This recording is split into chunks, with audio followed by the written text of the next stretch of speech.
Sumerian Empire, the rise and fall. 1. The land between two rivers, Sumer's fertile beginnings, in the cradle of civilization, where the earth shimmers beneath an endless sky, a remarkable chapter of human history began. This is the story of Sumer, an ancient land set in the heart of southern Mesopotamia.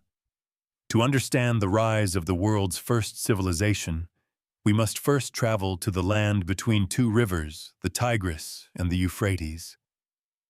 Picture a landscape stretching south from the winding city of Baghdad to the marshy estuaries of the Persian Gulf. Here, the Tigris and Euphrates rivers run almost parallel, carrying life-giving waters down from the mountains of Anatolia, then spilling across an alluvial plain that is now part of modern-day Iraq. The Greeks would later call this place Mesopotamia, literally, the land between rivers. But thousands of years before the Greeks, this delta of mud, silt, and reeds was a blank canvas, waiting for a people bold enough to shape it. Yet this was not a gentle paradise. Each year, when the snow melted in distant highlands, the rivers would flood unpredictably, sometimes enriching the soil with nutrient-rich silt, sometimes threatening to wash away entire settlements. The climate here was dry and harsh. Summers blazed with heat, and rainfall was rare. The land was flat, exposed, and open to the sky, offering little protection from the fierce winds or from invaders. But for those willing to adapt, the challenge became a tremendous opportunity. The floods, if tamed, could turn salty marsh and lifeless desert into fields bursting with barley and wheat. The riverbanks, carefully managed, could support dense populations where once only reeds and wild birds grew.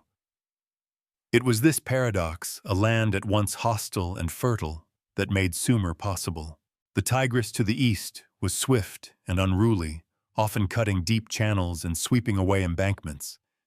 The Euphrates to the west meandered slowly, depositing its mud in broad, shifting beds. Between them, the plain was crisscrossed by small streams, ancient canals, and countless abandoned river channels. Here, humans would have to do more than just survive. They would need to learn how to bend nature to their will. To the north, the land slowly rose into rolling hills. To the south, it flattened into a vast marsh haunted by water buffalo and teeming with birds. In this lowland expanse, the future cities of Uruk and Lagash would rise. But in these early days, the landscape offered no stone for building, no forests for timber, and precious little metal. Clay from the riverbanks and reeds from the marshes were the only abundant resources. And yet in this place of scarcity and risk, the seeds of civilization took root. By learning to divert and store water, to build dikes and levees, to organize and cooperate in the face of danger, Sumerians would unlock a power greater than any single family or wandering tribe could achieve alone. It is here in the shadow of these rivers, amid floods and droughts, that the world's first great cities would be born. The story of Sumer is not simply a story of land and water. It is a story of ingenuity, of people rising to meet the challenge of nature, and in so doing, laying the foundation for all future human progress. This is the land between two rivers, the fertile beginnings of Sumer. 2. The dawn of civilization. Sumer's first settlements, 4500–4000 BCE. The story of Sumer truly begins with the arrival of its first settlers, people who looked at the wild floodplains and saw possibility, not peril. Around 4500 BCE, the land between the Tigris and Euphrates was largely untouched by the hands of civilization. It was a world of marshes, shallow lakes, and open grassland dotted with reeds and the calls of migrating birds. But a new people were coming, drawn south by the lure of fertile soil and the promise of abundance. These pioneers are known today as the Ubaid people, named after the site of Al-Ubaid, where their remains were first discovered. They were not a single tribe or nation, but a culture, farmers, herders, and fishermen knighted by common ways of life and simple practical tools. They built houses of mud brick clustered into compact villages along the riverbanks. Their homes were low and rectangular, designed to keep cool in the summer heat. At the center of these settlements stood a communal structure, a gathering place for ritual and for governance, the first hints of organized society. Ubaid villages grew up wherever the land could be coaxed to yield crops. Early farmers experimented with digging simple ditches to guide river water into their fields. The earliest forms of irrigation, nothing more than shallow channels and embankments, allowed them to turn swamps into gardens. The work was backbreaking and endless. Silt would fill the channels, forcing constant repairs. Crops could fail if the rivers flooded too high or ran too low. But with each passing season, the villages endured and slowly expanded. By around 4000 BCE, the humble Ubaid settlements had transformed the landscape. Larger villages emerged with populations now numbering in the hundreds, even thousands. Fields of barley and wheat replaced marsh and brush. Simple pottery and hand tools gave way to more advanced crafts. Villagers wove baskets, shaped clay jars, and fashioned crude metal ornaments from imported copper. Most remarkable was the spirit of communal organization that began to shape life in these early towns. No one family could manage the canals alone. Irrigation demanded collective action. Ditches had to be dug, water allocated, and disputes settled. It was here, in the daily rhythms of farming and flood management, that the first seeds of government were sown. Elders and respected members of the community took on the role of organizing labor, settling conflicts, and performing religious rites. They became the first leaders, not kings, but stewards, trusted to safeguard the fortunes of their people. As the centuries passed, a new culture began to rise above the Ubaid horizon, the Uruk culture.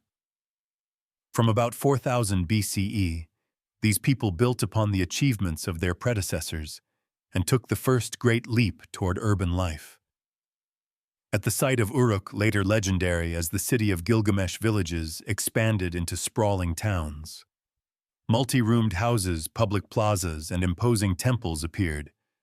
The people of Uruk and other settlements like Eridu and Lagash built defensive walls and intricate street plans. Society grew more complex as craftsmen, traders, and priests became increasingly specialized. Most important of all, the concept of the city-state emerged, a new form of political and social organization. Each city-state was a world unto itself, surrounded by farmland and villages ruled from a central temple or palace. People began to identify not just as farmers or craftsmen, but as members of a city, citizens of Uruk, Eridu, or Ur. Irrigation networks stretched for miles, requiring careful management and a coordinated workforce. Surplus grain was stored in public granaries, redistributed in times of need, or traded with distant settlements. Society became stratified, with a growing divide between those who controlled the water and those who worked the land. The stage was set. What began as clusters of mud brick houses on a dangerous floodplain had become a network of independent city-states, each vying for land resources and power. In this crucible of communal struggle and innovation, the world's first civilization was being born. Here, in the dawn light of history, Sumer took its first steps into greatness. 3. Inventing writing. The birth of cuneiform, c. 3400 BCE. In the cities of Sumer, as walls grew higher and temples rose above the plains, a quiet revolution was taking place, one that would forever change the course of human history. It began not with a great battle or a mighty king, but with a simple problem: how to remember and how to record. Around 3400 BCE, the people of Sumer faced new challenges. The city-states were thriving. Their populations swelled. Irrigation networks and trading routes stretched farther than ever before. With growth came complexity, countless bushels of barley to count shipments of wool and pottery, to track herds of sheep and goats to manage, and agreements between families and cities to honor. Human memory, even when aided by tradition, and storytelling was no longer enough. In the city of Uruk, at the edge of the reed-filled rivers, an answer began to take shape.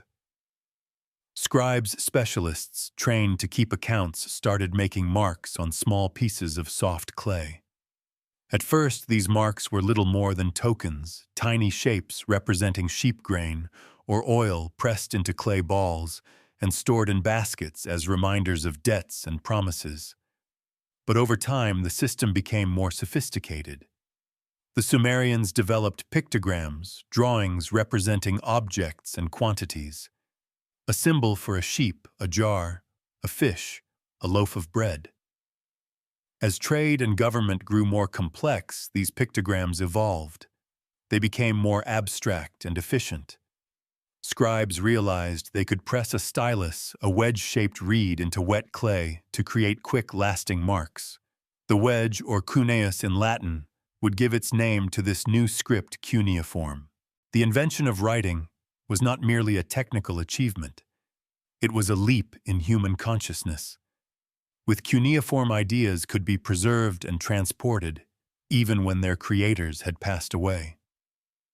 Messages could be sent across distance and time. A king's decree could be read by generations yet unborn. A merchant's record could travel from the port of Ur to distant Anatolia or Persia.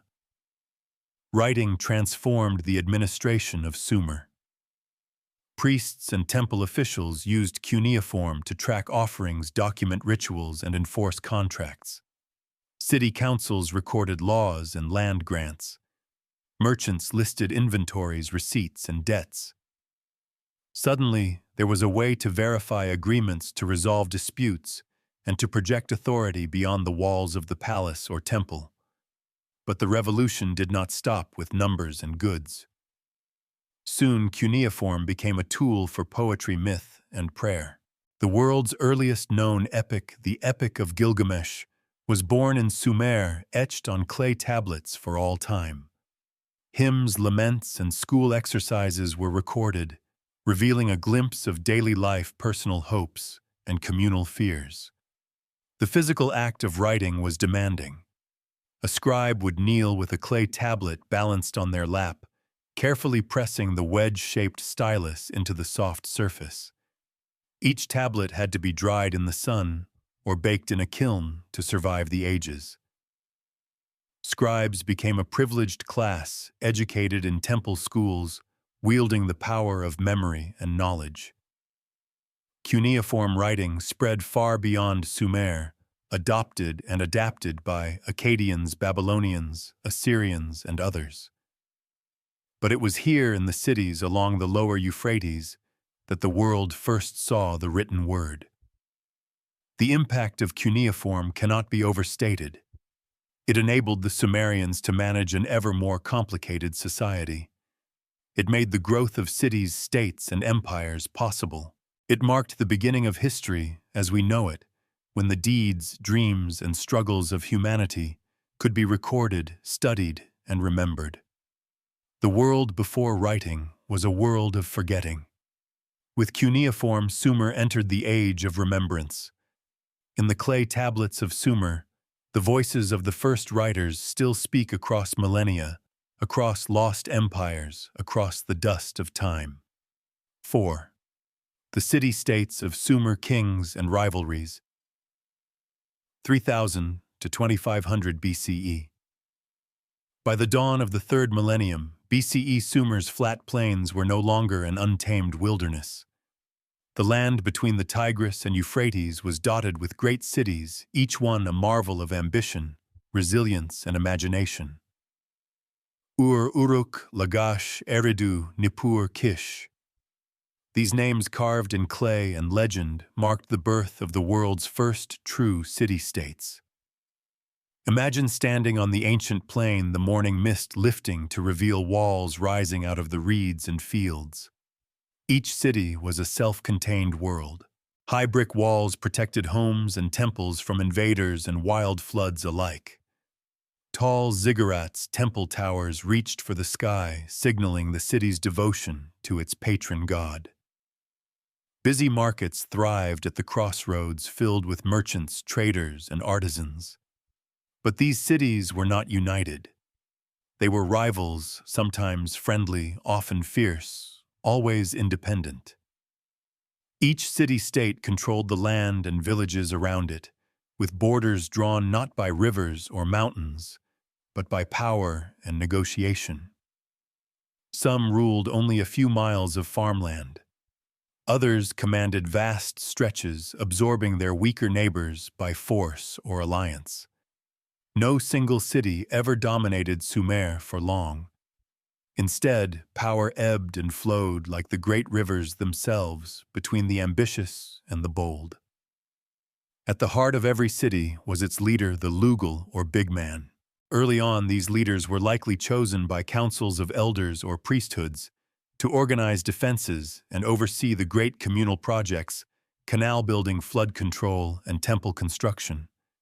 But as cities grew larger and wealthier, leadership became hereditary. Kingship became the norm, passed from father to son. The king was no mere figurehead. He was a warrior, a judge, a high priest, and the living representative of the city's god. Kings ruled from their palaces, grand mud brick structures filled with storerooms, archives, and courtyards. Beneath the king, a hierarchy of officials managed the city's affairs: scribes, tax collectors, generals, and priests. Yet the king was not absolute. He depended on the support of councils, assemblies of elders, or heads of leading families who advised, debated, and sometimes defied royal wishes. And always above king and council alike stood the powerful priesthood. The temples were the city's heartbeat centers of religion, but also of economic life, owning vast lands and controlling the storage and distribution of grain. Rivalry between the city-states was constant. Sometimes it erupted over control of a vital irrigation canal, sometimes over a sacred boundary stone or a disputed field, and sometimes ambition alone drove kings to raise armies and march on their neighbors. Warfare was common, but rarely total cities might be sacked, but were usually rebuilt. Citizens enslaved but later ransomed or freed. Epic tales from the era tell of heroic kings like Gilgamesh of Uruk, who claimed to have conquered vast territories and ruled for generations. Archaeological records, meanwhile, reveal shifting alliances, wars of attrition, and occasional attempts at regional dominance. The city-states developed their own identities, each with unique customs, dialects, laws, and even gods. Yet they shared a common Sumerian heritage. Their rivalry pushed them to ever greater achievements in administration, art, and architecture. As the centuries passed, some cities rose while others faded. Uruk flourished as a center of trade and culture. Lagash became known for its ambitious public works. Nippur stood out as a religious capital sacred to Enlil, the lord of wind and king of the gods. The constant tension and competition between city-states was a double-edged sword. It spurred innovation and resilience, but also left Sumer vulnerable, divided in the face of external threats. Still, for centuries, the city-states endured, each holding fast to its independence, each contributing to the unfolding story of human civilization. In the shadow of their walls and temples, the world's first urban society took shape, a society forever marked by kings, councils, and rivalries. 5. Gods, temples, and the Sumerian worldview. In Sumer, life was shaped as much by the unseen as by the visible.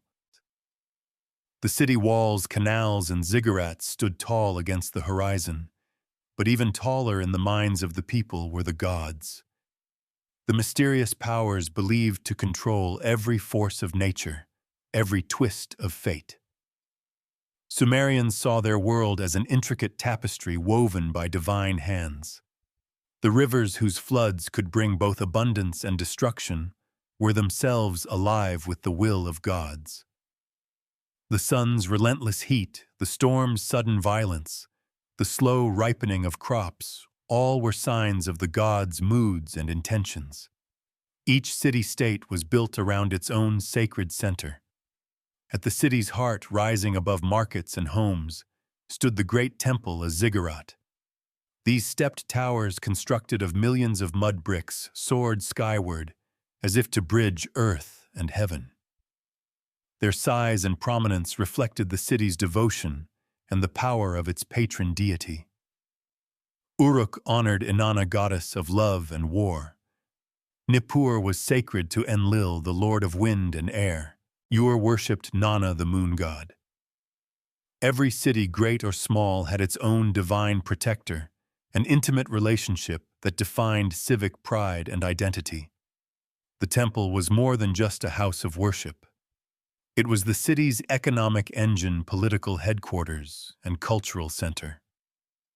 Temple lands stretched for miles, worked by farmers and herders, whose produce fed the priests and supported great festivals.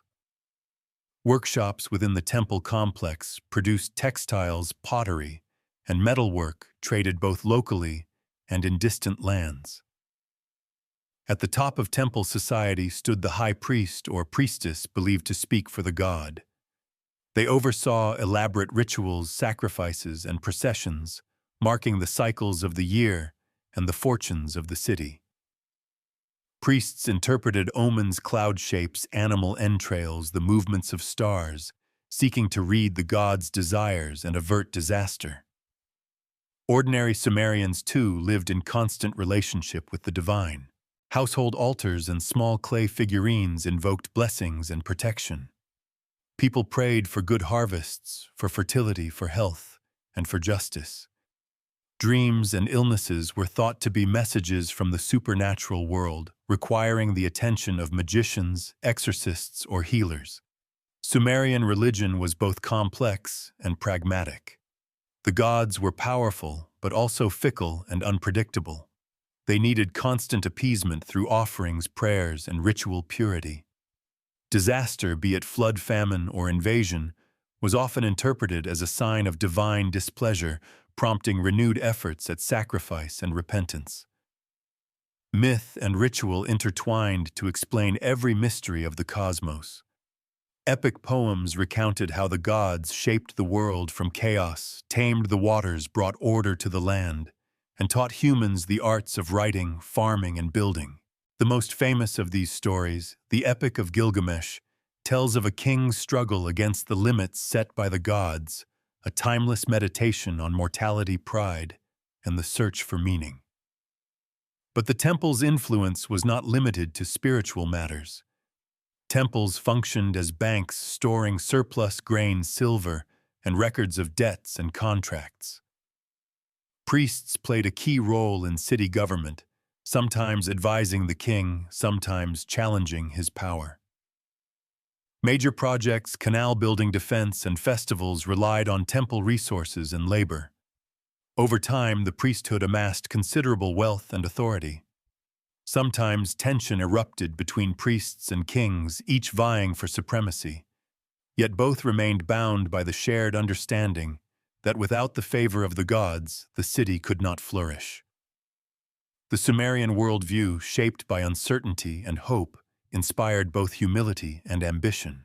In every prayer, every brick laid, every field planted, people sought to align themselves with the divine order, to find a measure of stability in a world governed by mysterious, shifting powers. Thus, in Sumer, religion was not a separate realm. It was the pulse at the center of life, guiding every choice, justifying every law, and sanctifying every achievement.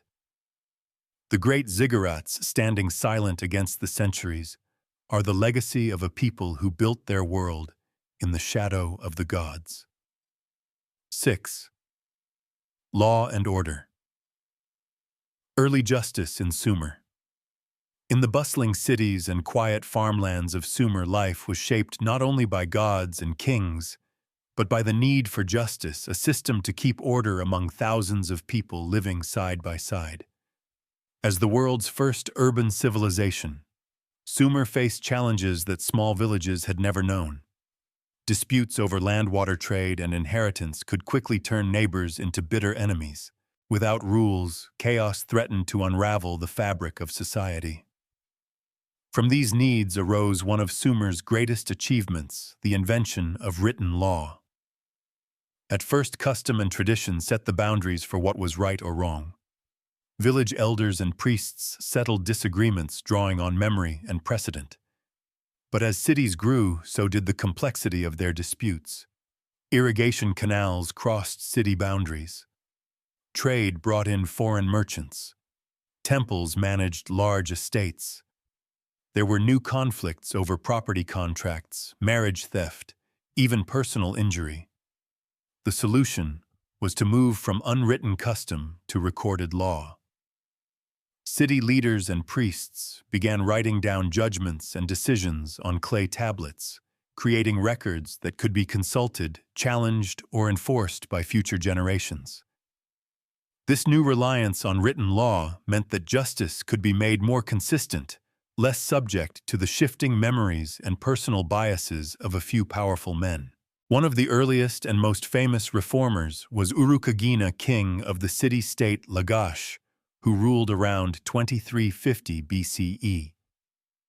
Faced with corruption and growing discontent, Uruk launched a series of reforms to curb the power of greedy officials and protect the vulnerable. He issued written decrees to limit the exploitation of widows and orphans, restrict the high fees demanded by priests, and punish those who abused their authority. Though his full code has not survived surviving tablets, praise him for ending many abuses and returning stolen lands to their rightful owners. Sumerian law codes reveal a society deeply concerned with fairness, stability, and the smooth running of daily life. Most laws focused on practical matters, how to resolve arguments over land, how to compensate victims of theft or injury, and how to divide inheritance. The penalties were often severe, but they aimed at restoring balance and deterring further wrongdoing.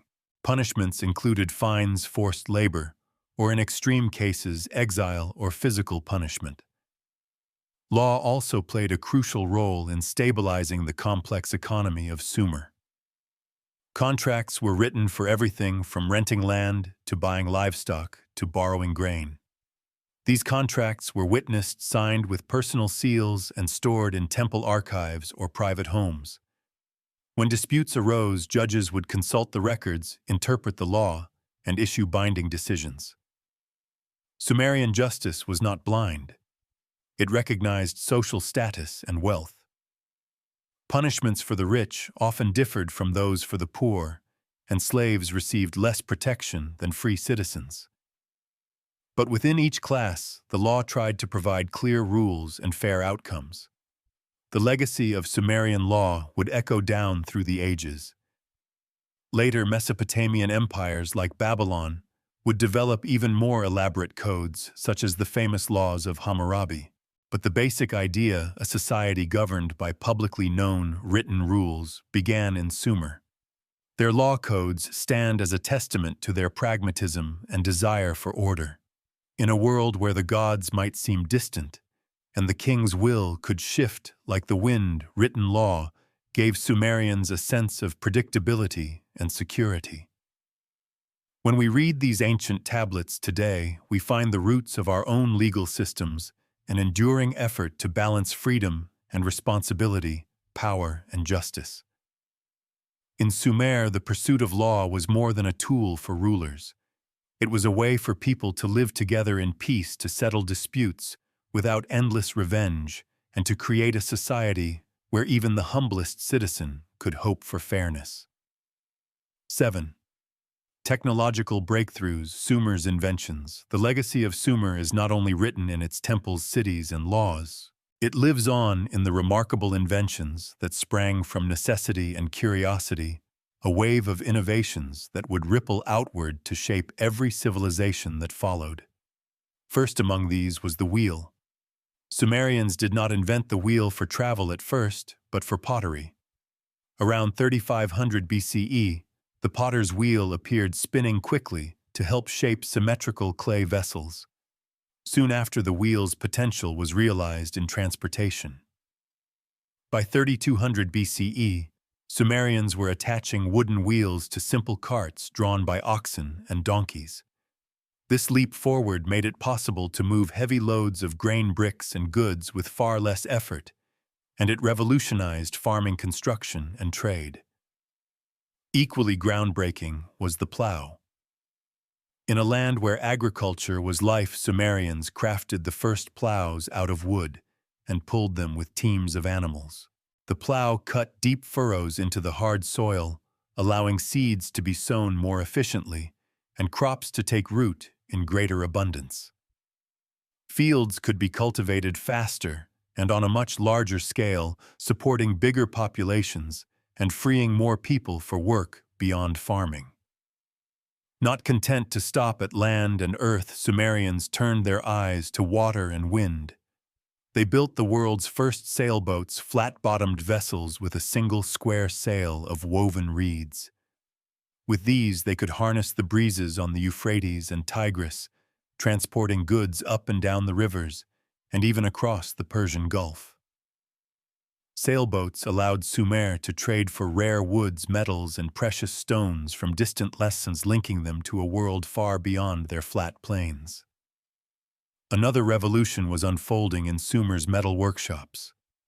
By the late 4th millennium BCE, Sumerians learned to combine copper with tin, creating bronze, a metal much harder and more durable than pure copper. Bronze tools and weapons were stronger and lasted longer, giving Sumerians an edge in farming, building, and battle. Bronze technology quickly spread to neighboring peoples, marking the dawn of a new era. But Sumerian brilliance extended far beyond physical tools.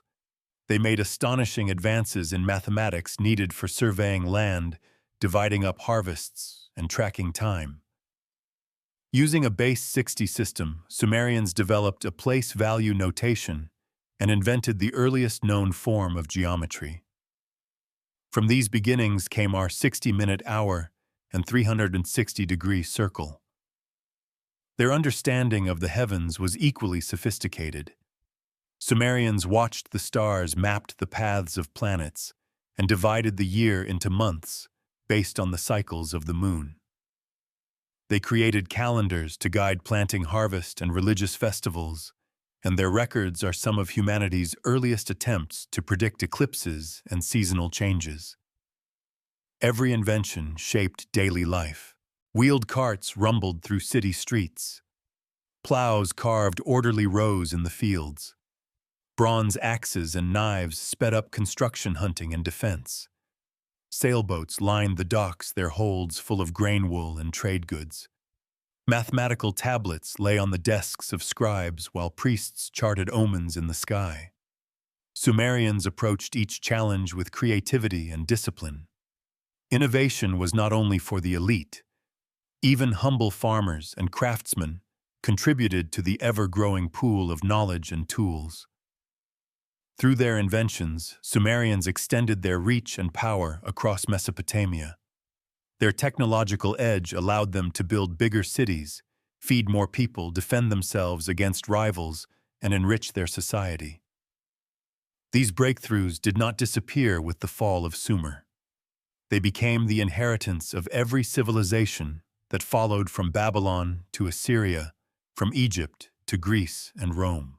In the quiet corners of museums today, the clay tablets, wheels, plows, and bronze tools of Sumer tell a story of human ingenuity, proof that even 4,000 years ago, the desire to invent was as powerful as the desire to survive. 8. The economic engine: agriculture, trade, and wealth. At the core of Sumer's rise was its relentless pursuit of abundance, an economic engine built on land, water, and human ingenuity. The story of Sumer's wealth is not just about temples and treasures, but about how a civilization learned to feed itself, trade with distant lands, and transform prosperity into power. For the Sumerians, agriculture was both science and survival. The soil between the Tigris and Euphrates was rich, but the climate was harsh. To turn desert into farmland, Sumerians engineered an elaborate system of canals, dikes, reservoirs, and irrigation channels. Communities worked together to dig and maintain the networks, ensuring that river water flowed to fields at just the right times. Barley, wheat, onions, dates, and sesame thrived in the dark, silt-yielding harvests that could feed thousands. Yet the very system that brought abundance also demanded constant management. If a canal broke or a levee failed, crops could be lost to drought or flood. Disputes over water rights and field boundaries became some of the first legal cases in recorded history. The complexity of irrigation required not just labor, but leadership, a whole class of officials, engineers, and scribes dedicated to organizing, planting, harvesting, and distribution. Agricultural surplus was the foundation for everything else, with more food than families could eat. Sumer's cities could support craftsmen, builders, priests, and soldiers, specialists, who shaped every corner of society. Grain stored in communal granaries was traded or used to pay workers. Temples and palaces amassed reserves, making them the largest economic powers in each city-state. But Sumer's ambitions did not end at the edge of their fields. From the earliest days, Sumerians looked outward, sending traders along the rivers and across the deserts in search of what they lacked: wood from the Zagros Mountains, copper and tin from distant Anatolia, and Iran, lapis lazuli from Afghanistan, shells from the Persian Gulf. Sumer's merchants became pioneers, opening long-distance routes that would later be called the Royal Road and the Great Overland Route. Trade was risky, but the rewards were immense. Caravans returned with precious metals, exotic stones, and timber for building ships and temples. Goods poured into the markets of Uruk and woven textiles, pottery, oils, and luxury items crafted by Sumer's own artisans. The river ports bustled with activity as merchants negotiated, scribes recorded contracts, and guards protected warehouses filled with the wealth of many lands. This growing complexity gave birth to social classes. At the top were the elites, kings, priests, and wealthy merchants who controlled land trade and temple economies. Below them, skilled craftsmen and officials, masons, potters, metalworkers, and scribes, who earned their status through labor and expertise. Farmers formed the backbone of society, their fortunes tied to the cycles of water and sun. At the bottom were slaves, captives from war debtors, or those born into bondage whose work supported both field and palace. Urban prosperity reshaped daily life. City homes, once simple mud brick structures, grew larger and more elaborate for the wealthy. Markets and workshops flourished. Temples and palaces became centers not just of worship and power, but of economic exchange, lending grain and silver and employing thousands. This prosperity was not without problems. Class divisions hardened, and the gap between rich and poor sometimes sparked unrest. Periods of famine or mismanaged irrigation could bring hardship to the masses, while the elite remained insulated. The complexity of Sumerian society meant both opportunity and risk, innovation and conflict. Yet for centuries, Sumer's economic engine powered a world that was more interconnected, ambitious, and sophisticated than anything before. Wealth from agriculture and trade enabled the arts to flourish, cities to grow, and armies to march. The true greatness of Sumer lay not just in what they built, but in how they learned to organize, sustain, and multiply the resources of their world, laying a foundation for all civilizations to come. 9. Sumerian society. Daily life, women, and slaves. Beneath the soaring ziggurats and among the bustling markets, the true heart of Sumer beat in the rhythms of everyday life. From dawn to dusk, the people of Sumer built their world not just with bricks and laws, but with the small acts that made up family work, worship, and play. Society in Sumer was layered yet interconnected. At the top stood the king, his family, and the high priesthood. Their lives revolved around administration ceremony and control of vast temple estates. Their homes, palaces with many rooms, courtyards, and storerooms stood as symbols of power, wealth, and divine favor. Just below them were the officials, priests, and elite merchants. They managed the city's affairs, ran temple rituals, recorded transactions, and coordinated the movement of goods. Many lived in large houses staffed with servants. Scribes held special status. Fluent in cuneiform, they were guardians of knowledge responsible for contracts, archives, and even literary works. Craftsmen formed the engine of Sumer's urban economy. Carpenters, potters, metalworkers, jewelers, weavers, and bricklayers filled the workshops. Each city district might be known for a particular trade, one for textiles, another for bronze tools, another for intricate beadwork. Skilled workers often passed their trades down through generations, with boys learning from their fathers and daughters from their mothers. Farmers were the backbone of Sumer. They lived in villages outside the city walls, working land that was often owned by temples or the king. Their days were ruled by the demands of irrigation and the cycle of the seasons. Work began at sunrise as men led oxen to the fields and women tended gardens, animals, and food preparation. After the harvest, they delivered their share to the granaries and markets, supporting both urban life and temple rituals. For women, life could be both challenging and surprisingly diverse. Elite women sometimes managed temple lands or estates, ran businesses, or served as priestesses. A few even appear in records as landowners, merchants, or scribes, rare but real. Most women, however, focused on the home raising children, weaving cloth, preparing meals, and making pottery. Marriage was the norm, often arranged by families with contracts recorded on clay tablets. Dowries, inheritance, and property rights were protected by law, giving women a degree of security, though far less freedom than men. Children were treasured. Boys and girls played with clay dolls, toy carts, and animal figurines.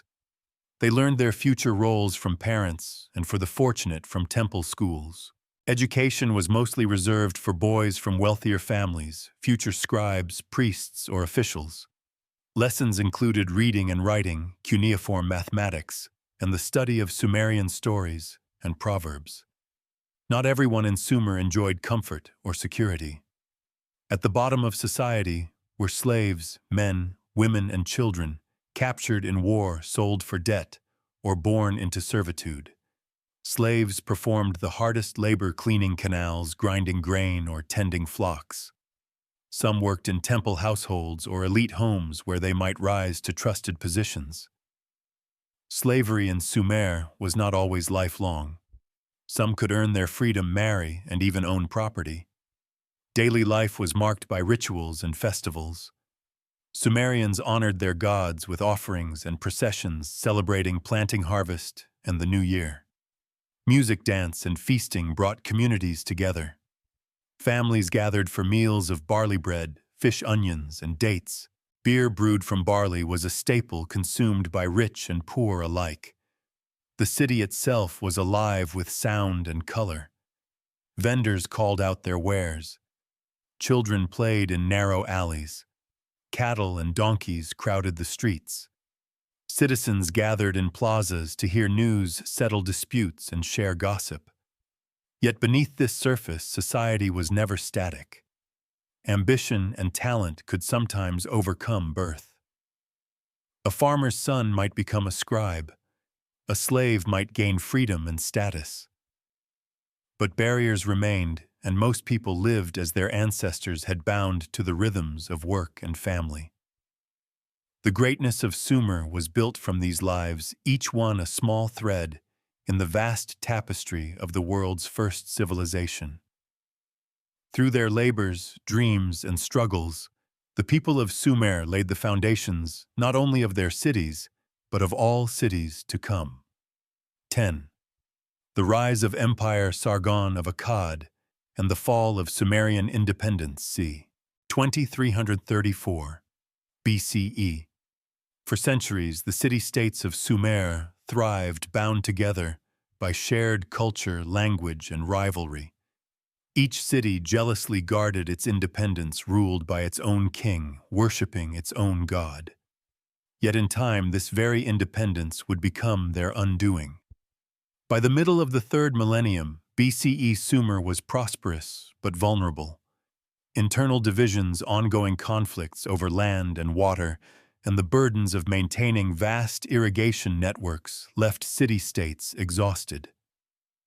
No city could dominate the rest for long, and every king knew that friends could become enemies overnight. To the north, a new power was rising, one that watched Sumer's wealth and weakness with hungry eyes. This was the land of Akkad, a region that shared the Mesopotamian plain, but spoke a different language, worshipped different gods, and carried its own ambitions. At its head stood a man whose name would echo through the ages, Sargon of Akkad. The story of Sargon is the stuff of legend. He began life, according to later tales, as a humble cupbearer to the king of Kish, a Sumerian city.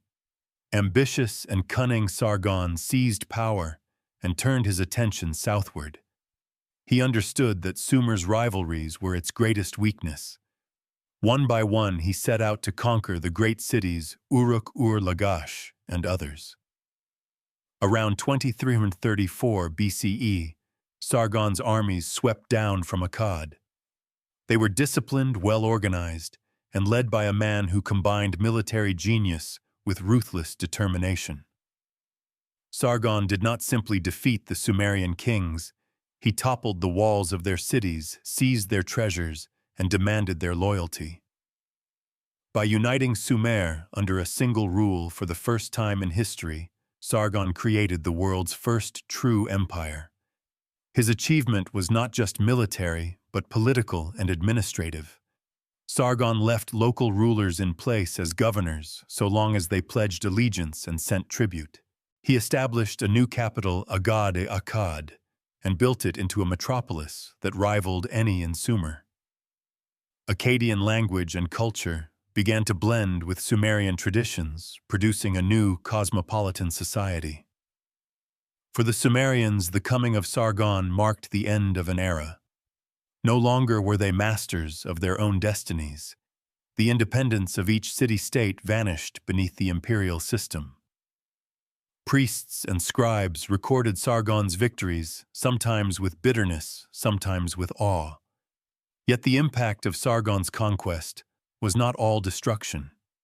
He promoted trade and stability across his new empire, linking Sumer to distant lands as far as the Mediterranean and the Indus Valley. For nearly a century, the Akkadian Empire flourished, ruled first by Sargon and then by his descendants. But with unity came new tensions. Some Sumerian cities rebelled against Akkadian governors. There were revolts and civil wars, and eventually the empire weakened under the weight of its own ambitions. Still, the world had changed forever. No longer could the Sumerians return to their old rivalries and isolation. The idea of empire born in the fires of conquest would shape the destiny of Mesopotamia and the world for centuries to come. Sargon's victory marked the twilight of Sumerian independence, but it did not erase their achievements. Instead, Sumer's legacy flowed into the mighty river of Mesopotamian civilization, carried forward by conquerors and kings yet to come. 11. Resistance and Renaissance. The Third Dynasty of Ur, 2112 to 2004 BCE. Empires may rise on the strength of ambition, but they are rarely eternal. After a century of Akkadian dominance, the unity Sargon had forged began to unravel.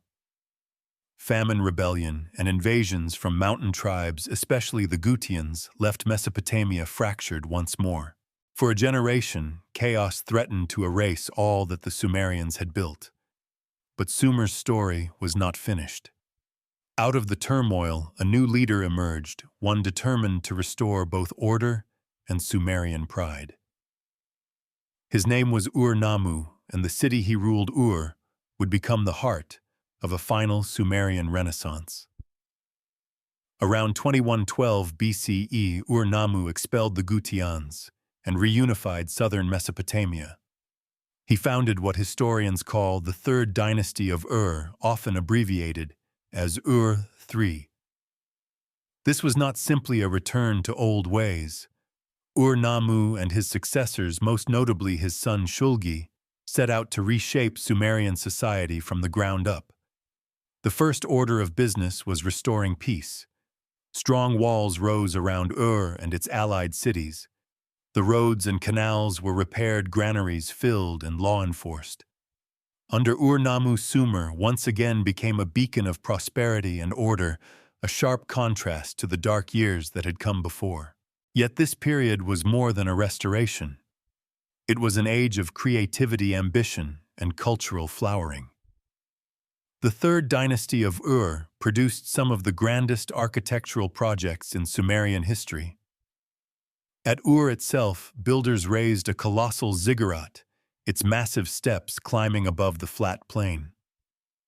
Temples and palaces were constructed with astonishing precision, adorned with glazed bricks and intricate mosaics.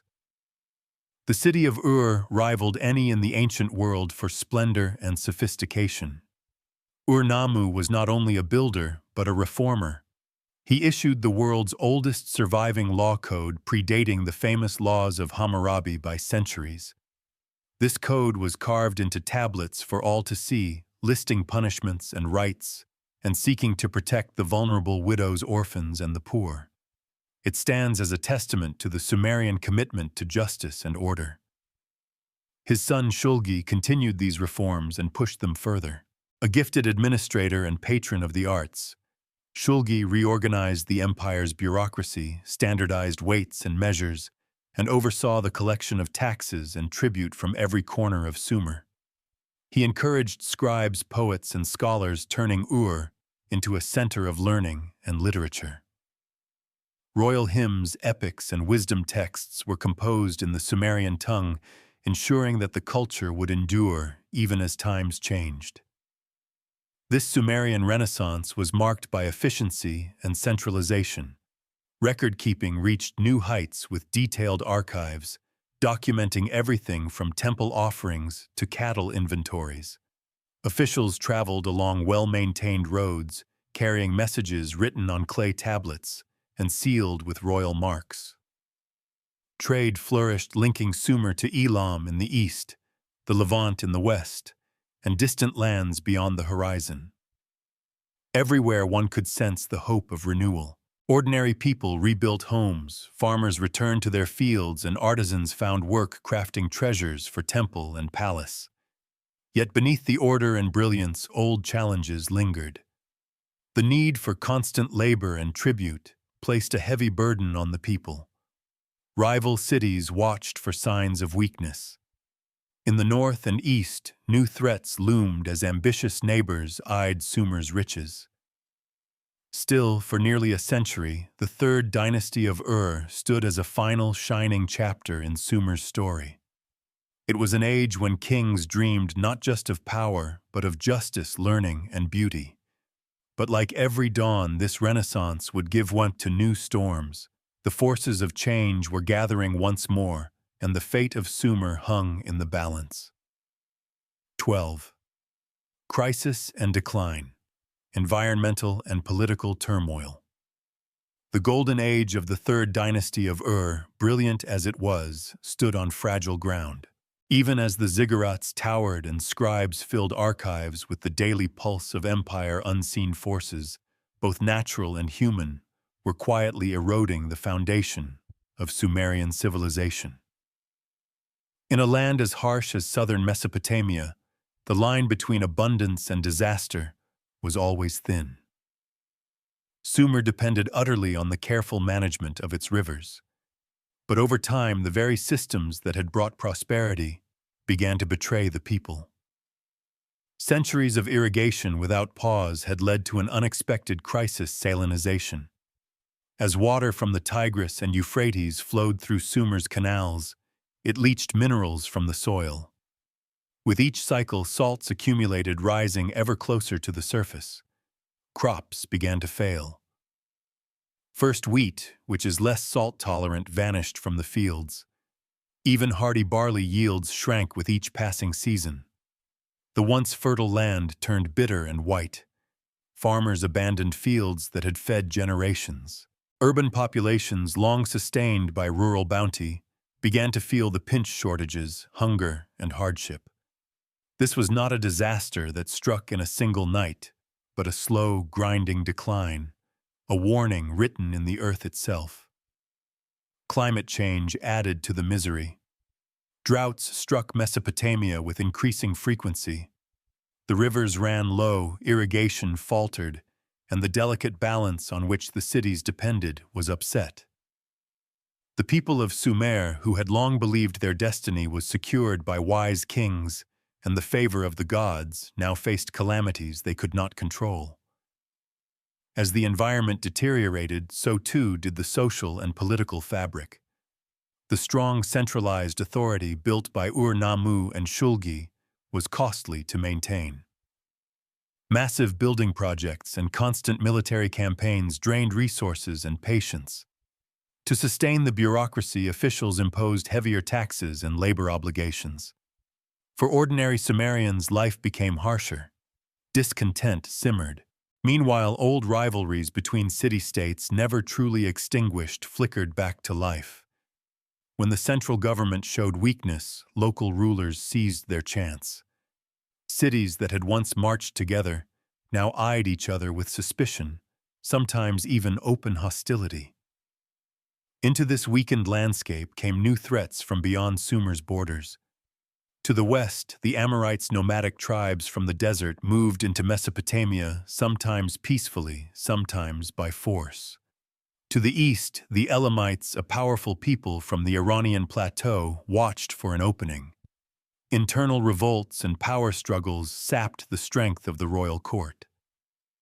Records from the end of the Ur-III period tell of desperate measures, conscripting workers, shifting food supplies, and building fortifications against invasion.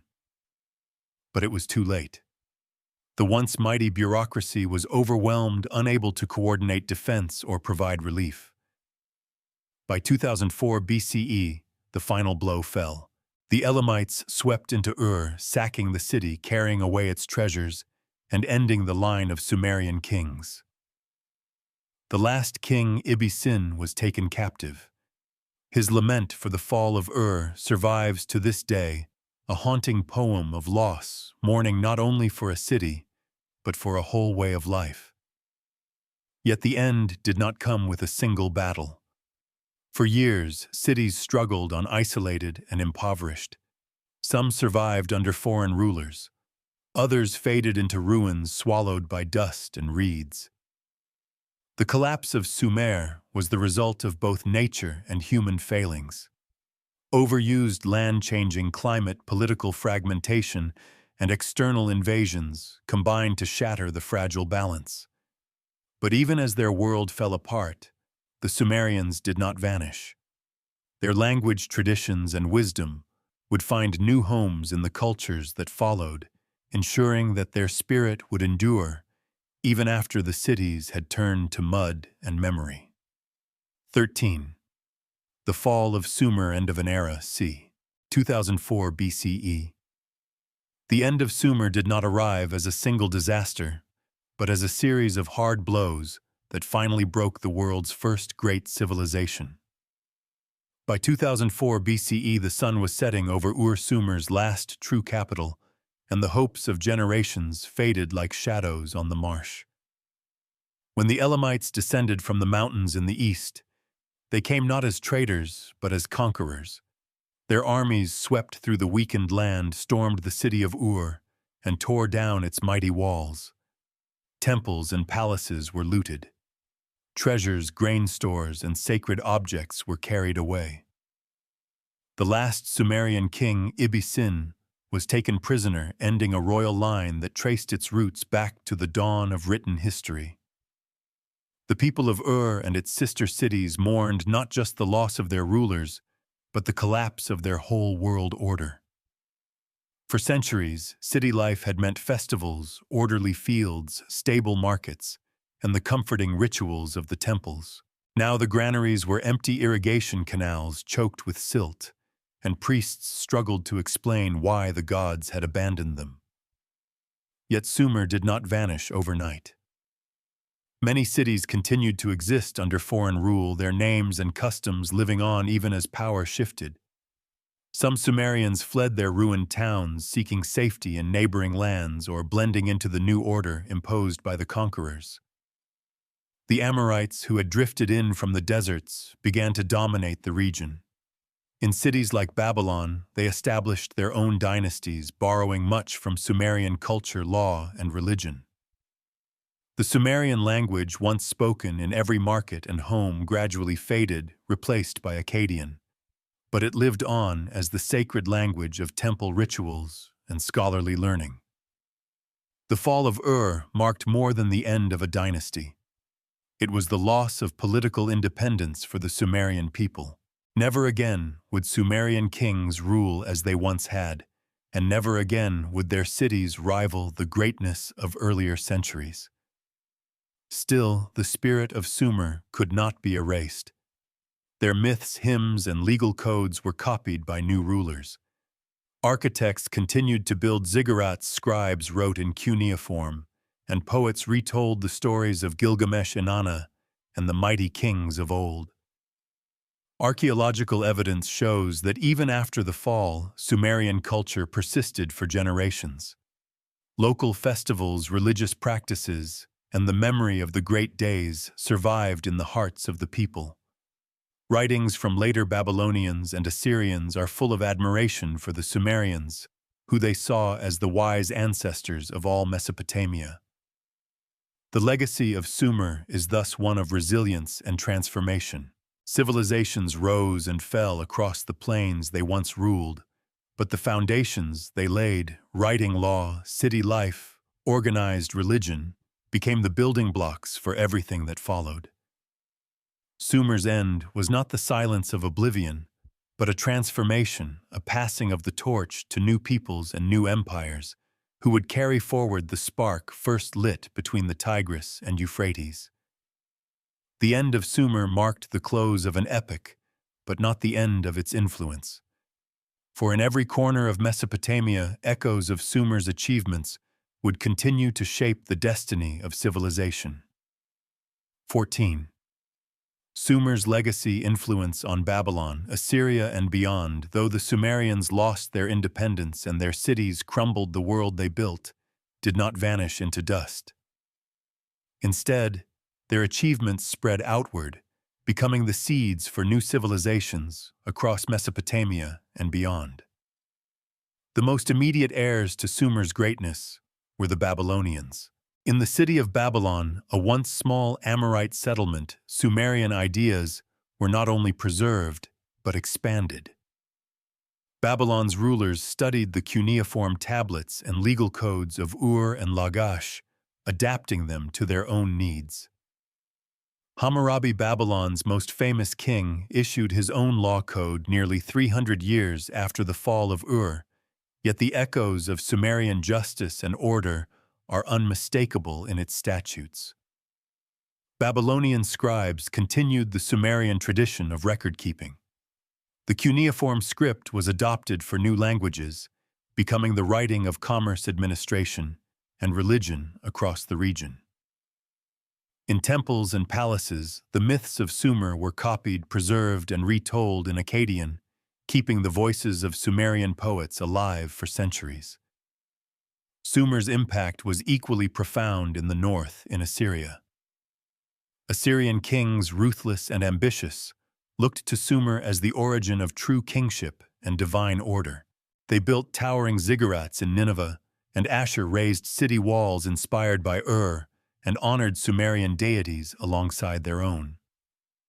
The administrative techniques of Sumer tax collection, census, state-sponsored irrigation, were refined and expanded to rule over empires, stretching from the Mediterranean to the Persian Gulf.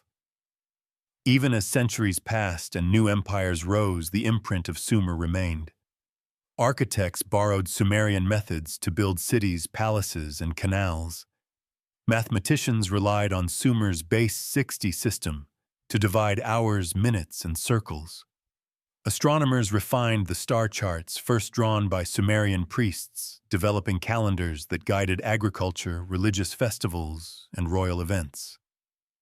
The concept of the city-state with its temple at the center and ruler as both political and spiritual leader shaped not only Mesopotamia, but later societies around the Mediterranean and beyond. The practice of codifying laws, writing contracts, and keeping records on durable materials became the standard for advanced civilizations from Egypt to Persia. Sumer's religious and literary traditions were especially influential. The Epic of Gilgamesh, first written in Sumerian, then retold in Babylonian and Assyrian, became a classic of world literature pondering questions of life, death, and the search for meaning. The creation myths, flood stories, and divine hierarchies of Sumer would echo in the myths and scriptures of later peoples, including the Hebrews, Greeks, and even some argue the earliest stories of the West. The Sumerians' gift for organization and innovation, their willingness to experiment, record, and improve, set a pattern for progress that outlived their cities. Their technological and social inventions were passed down not by blood, but by the written word and living memory. Even in decline, the Sumerians inspired reverence. Later kings honored Sumerian gods, restored their temples, and traced their legitimacy to Sumerian ancestors. Archaeologists have found that centuries after the fall of Ur, people continued to visit Sumerian ruins, leaving offerings and prayers. Beyond Mesopotamia, Sumer's influence can be traced in the spread of writing law, urban planning, and the very idea that humans could build a world in partnership with the gods. The torch of Sumer was carried from hand to hand, civilization to civilization, never extinguished, only changed. Through Babylon, Assyria, Persia, and the distant lands, their traders and scribes would touch the memory and methods of Sumer, shaped the unfolding drama of world history. The land between two rivers had given birth to more than a people. It had created a civilization whose echoes still resound in every city, every law, and every story we tell today. 15. Rediscovering Sumer archaeology and the modern world. For thousands of years, Sumer's cities slept beneath layers of dust and time. Deserts reclaimed the ziggurats. The reeds and waters of the Euphrates grew wild, hiding the traces of vanished temples, palaces, and streets. For the world beyond Mesopotamia, Sumer became little more than a legend, its names and stories whispered in the records of later empires, then nearly forgotten. But the secrets of Sumer were not lost forever. In the 19th century, as European explorers and scholars pushed into the Ottoman provinces of Iraq, the ancient mounds called tells began to draw new attention. Local people had always known these silent hills marked something old, but few imagined they hid the remains of the world's first civilization. The great adventure of rediscovering Sumer began with the quest to understand the past through its ruins. Early archaeologists like Austen Henry Layard and Leonard Woolley set out to explore the mysterious mounds of the Mesopotamian plain. What they uncovered would stun the modern world. In the ruins of Ur, Leonard Woolley found the royal cemetery, deep tombs filled with treasures of gold, lapis lazuli, and carnelian, and the skeletons of servants laid to rest beside their rulers. The ziggurat of Ur, with its soaring terraces and broad stairways, was revealed as a marvel of ancient engineering. Clay tablets by the thousands emerged from the earth, their wedge-shaped cuneiform writing preserved for millennia. Bit by bit, the cities of Sumer, Eridu, Uruk, Lagash, Nippur were mapped and excavated. Every layer told a new story: broken pottery, jewelry tools, children's toys, and tablets full of lists, prayers, and poems. These finds transformed our understanding of early humanity, revealing a world far more complex, creative, and interconnected than anyone had imagined. Deciphering the Sumerian language was another great triumph. Scholars learned to read cuneiform first by comparing it to later Akkadian texts, then painstakingly translating Sumerian itself. The words and voices of scribes, kings, and ordinary people returned to life after thousands of silent years. Some discoveries were almost accidental. Villagers plowing fields stumbled on bricks stamped with the names of ancient rulers. Others found figurines, seals, or bits of pottery washed out by floods. Each artifact became a piece of the puzzle, reconstructing a civilization once thought lost forever. The significance of Sumer's rediscovery cannot be overstated. It gave humanity its deepest roots, evidence that writing, government, science, and art all began here in the mud and sunlight of southern Iraq. Museum displays in London, Paris, Istanbul, and Baghdad now showcase treasures from Sumer: elaborate headdresses, musical instruments, weapons, and tablets telling the world's first recorded stories. Archaeology also revealed the humanity behind the legend. Children's toys, business contracts, recipes, and personal letters brought ancient Sumerians into sharp focus, not as distant myth, but as real people with dreams, fears, and everyday struggles. Yet rediscovering Sumer is not just a matter for museums or history books. Today, the sites themselves remain fragile, threatened by war, looting, and the shifting rivers that once gave life to the land. Scholars and local communities work to preserve what remains, aware that each lost tablet or ruined wall erases another chapter from the story of civilization. The ongoing work of archaeologists, linguists, and historians continues to reveal new details, challenging old assumptions and connecting ancient Sumer to our global heritage. Through satellite images, new technologies, and the careful work of excavation, Sumer's story is still unfolding. In every artifact unearthed, in every text deciphered, the voice of Sumer whispers again, reminding us that no matter how many centuries pass, the achievements of the first city builders will always be part of who we are. 16. Conclusion. Lessons from the world's first civilization. As the dawn breaks over the ancient plains of southern Mesopotamia, the story of Sumer stands as both a warning and an inspiration. From the muddy banks of the Tigris and Euphrates, the Sumerians built not only cities and temples, but the very foundations of what we call civilization.